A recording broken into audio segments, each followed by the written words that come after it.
You're listening to Short Inspirations from Ralph.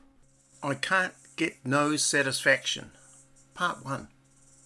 In 1965, the Rolling Stones released a single called Satisfaction, and it became the Stones' greatest hit, having risen to the top of the pops, winning all sorts of awards, and lead singer Mick Jagger said it was this song that really made the Rolling Stones. It changed them from being just another band into a huge monster band.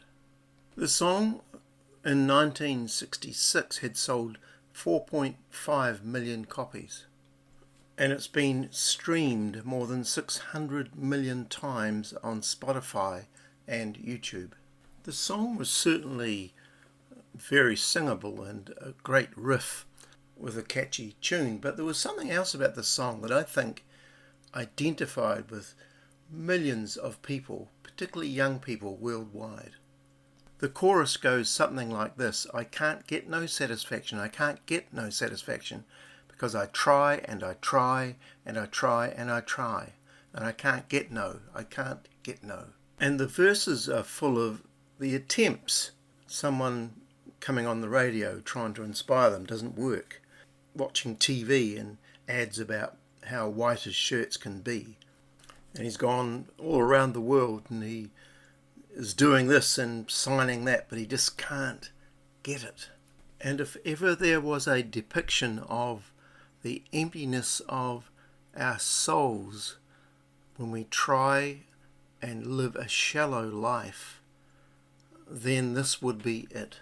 It's an illustration of the quest for meaning in life, but at the same time blocking out the God of meaning and purpose. There's an interesting little verse in 3 John, and he writes, "To my dear friend Gaius, whom I love in the truth, dear friend, I pray that you may enjoy good health, and that all may go well with you, even as your soul is getting along well." That's interesting. What does it mean for a soul to get along well? When we greet another person, we say, well, how are you? Or how's your health? But I don't think we would ever say, how's your soul?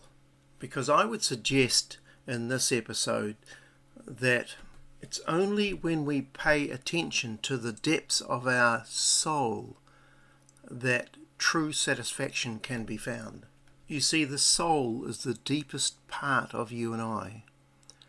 It's so deep that there are parts to my soul I cannot seem to understand and even control. That's why writers in the ancient world, not just in the Bible but there too, would often address the soul in the third person.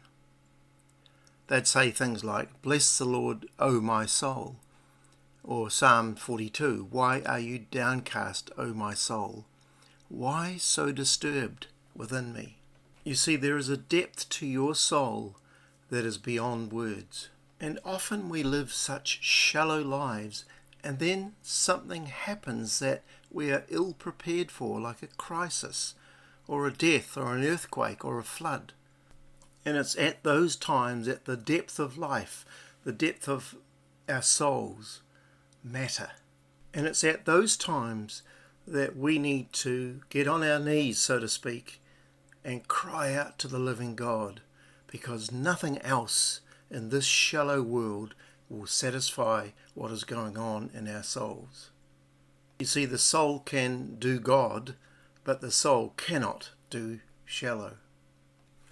In the book of Job, Job himself, who had everything go wrong in his life, says, "I will speak out of the bitterness of my soul." He's speaking from the depths of his being. And amazingly, God can speak out of the depths of his soul. There's over 20 passages in the Bible that talk about God's soul. God says to his people, "I will put my dwelling place among you, and my soul," there it is, "will not reject you. I will walk among you and be your God, and you will be my people."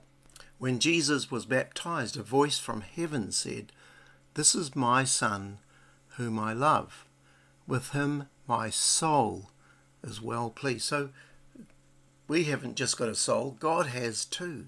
And so when the Rolling Stones had this great hit, I Can't Get No Satisfaction, it rung a bell with millions of people, as I've said, across the face of this earth, because they too can identify with not getting any satisfaction.